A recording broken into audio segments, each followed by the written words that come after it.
বাংলাদেশে আশ্রয় নেয়া রোহিঙ্গাদের বৈধভাবে সিম কেনার সুযোগ নেই। তবু অনেকের কাছেই বাংলাদেশি ও মিয়ানমারি অপারেটরদের সিম রয়েছে। নিরাপত্তা ঝুঁকির কারণেই বিষয়টি নিয়ে সরকারের উদ্বেগ বাড়ছে। এই প্রেক্ষাপটে অন্তর্বর্তী সরকার রোহিঙ্গাদের বৈধভাবে সিম ব্যবহারের সুযোগ দেওয়ার পরিকল্পনা করছে। সংশ্লিষ্ট সূত্র জানিয়েছে, চলতি মাসেই এ বিষয়ে মোবাইল অপারেটরদের সঙ্গে বৈঠক হয়েছে। গত সোমবার বাংলাদেশ টেলিযোগাযোগ নিয়ন্ত্রণ কমিশন বিটিআরসি চার অপারেটরকে নিয়ে আলোচনা করা হয়েছে। এই আলোচনায় এই বিষয়টি তোলা হয়েছে। 25 আগস্ট প্রধান উপদেষ্টা অধ্যাপক মোহাম্মদ ইউনূস রোহিঙ্গা শিবির পরিদর্শন করবেন। আর এর আগেই পাইলট প্রকল্প হিসেবে 10,000 সিম দেওয়ার বিষয়ে প্রাথমিকভাবে আলোচনা চলছে। মিয়ানমারে নির্যাতনের শিকার হয়ে বাংলাদেশে আশ্রয় নিয়েছে 12 লাখের বেশি রোহিঙ্গা। এতদিন তাদের সিম ব্যবহারের অনুমতি ছিল না, কিন্তু বাস্তবে অবৈধভাবে দুই দেশের সিমই ব্যবহার হচ্ছে এই রোহিঙ্গা ক্যাম্পে। অভিযোগ রয়েছে, শিবির কেন্দ্রিক সন্ত্রাসী গোষ্ঠী দেশি অপারেটরদের সিম ব্যবহার করছে, আবার মিয়ানমারের সিম দিয়েও অপরাধমূলক কাজ করে যাচ্ছে একের পর এক। 2023 সালে আগের সরকার রোহিঙ্গাদের টেলিটক সিম দেওয়ার উদ্যোগ নিয়েছিল, তবে শেষ পর্যন্ত তা আর বাস্তবায়িত হয়নি। বর্তমান নীতিমালা অনুযায়ী সিম কিনতে পরিচয়পত্র ও বায়োমেট্রিক প্রয়োজন। যেহেতু রোহিঙ্গাদের এসব নেই, তাই বিকল্প ব্যবস্থা নেওয়ার পরিকল্পনা করা হচ্ছে। আলোচনায় প্রস্তাব দেওয়া হয়েছে, রোহিঙ্গাদের জন্য আলাদা নম্বর সিরিজ রাখা হবে এবং জাতিসংঘ শরণার্থী বিষয়ক হাইকমিশনের নিবন্ধিত প্রোগ্রেস আইডির ভিত্তিতে 18 বছরের বেশি বয়সীদের সিম দেওয়া হবে। ইউএনএইচসিআর সরাসরি এই সিম বিতরণ করবে। ডাটাবেজ সংরক্ষিত থাকবে Bangladesh computer council BCC data সেন্টারে। তবে পুরো ডেটা হস্তান্তর প্রক্রিয়া নভেম্বরের আগে শেষ হবে না। সরকারের লক্ষ্য যেহেতু চলতি মাসেই বিতরণ শুরু করা, তাই শরণার্থী ত্রাণ ও প্রত্যাবাসন কমিশনারের কার্যালয়ের অধীনে প্রথম ধাপে 10,000 সিম বরাদ্দ দেওয়ার আলোচনা হয়েছে। অপারেটররা তিন ধরনের প্যাকেজ দেবে, যার খরচ বহন করবে ইউএনএইচসিআর বা সরকার। নতুন সিম চালুর পর জাতীয় পরিচয়পত্রের মাধ্যমে অবৈধভাবে নেওয়া সিমগুলো বন্ধ করবে সরকার।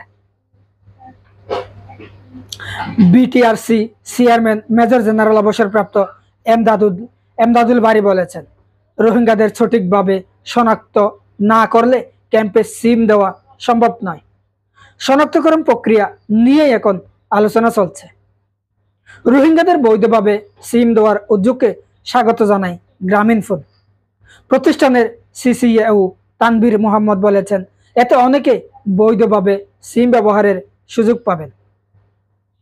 তবে রবি আজিয়াটা সিসিআরে শাহেদ আলম মনে করেন, নিরাপত্তার কারণে এই সিদ্ধান্ত নিলে সিম কর বাবদ অপারেটরদের বিনিয়োগ ক্ষতিগ্রস্ত হতে পারে। বাংলালিংকের কর্পোরেট অ্যাফেয়ার্স প্রধান তাইমুর রহমান নিবন্ধন প্রক্রিয়া সহজ করার পরামর্শ দিয়েছেন। প্রযুক্তি নীতিমালা পরামর্শক আবু নাজম মোহাম্মদ তানভীর হোসেন বলেছেন, রোহিঙ্গা শিবিরকে বিশেষায়িত এলাকা হিসেবে ঘোষণা করে মিয়ানমারের নেটওয়ার্ক সম্পূর্ণ বন্ধ করতে হবে। নতুন সিম দেওয়ার আগে পুরনো অবৈধ সিম জব্দ ও নথিভুক্ত করার পরামর্শ দেন তিনি।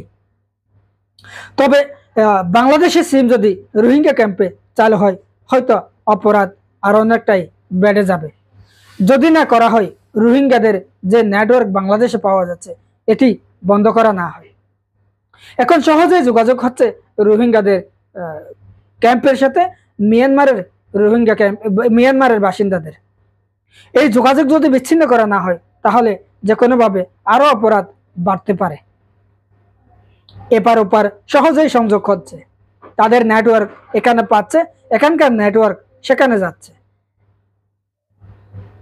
এই জন্যই প্রতিনিয়ত বিভিন্ন ধরনের অপরাধ, বিভিন্ন অপহরণ, বিভিন্ন চিন্তায় চুরি ডাকাতি, এ ধরনের অপহরণ বা অপরাধগুলো ঘটে যাচ্ছে। আর এই অপরাধগুলো ঘটার কারণেই দিন দিন বাংলাদেশের অপরাধ আরো বাড়ছে।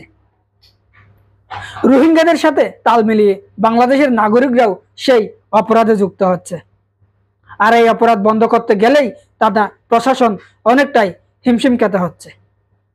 যেহেতু লম্বা জার্নিতে তারা রয়েছে বা তাদের জনসংখ্যা অনেক বেশি, খাতায় কলমে 12 লক্ষাধিক হলেও এই রোহিঙ্গা ক্যাম্পে প্রায় 14, 15, 16 লক্ষ রোহিঙ্গা বসবাস করছে বা অবস্থান করছে। এই রোহিঙ্গাগুলোদের দমানো যেসব আইন শৃঙ্খলা রক্ষাকারী বাহিনী আছে তাদের অনেকেরও কিন্তু হিমশিম খেতে হচ্ছে। আর এর মধ্যে রোহিঙ্গারা প্রতিনিয়ত আসছে। শুধু রোহিঙ্গা ক্যাম্পে নয়, রোহিঙ্গা ক্যাম্পের বাইরেও রয়েছে অসংখ্য মিয়ানমারের নাগরিক, যারা কিনা রোহিঙ্গা ক্যাম্প থেকে ত্রাণ এনে তারা নিজস্ব ভাড়া বাসায় বা বিভিন্ন এলাকায় বসবাসী খাচ্ছে, আর সেই ত্রাণগুলো রাস্তায় রাস্তায় বিক্রিও করছে।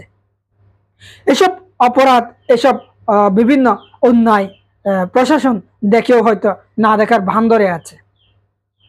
তবে অধিকাংশ রোহিঙ্গা বাংলাদেশের বিভিন্ন আনাচে কানাচে ছড়িয়ে ছিটিয়ে থাকায় তারা কিন্তু অপরাধগুলো বেশি করতে পারছে।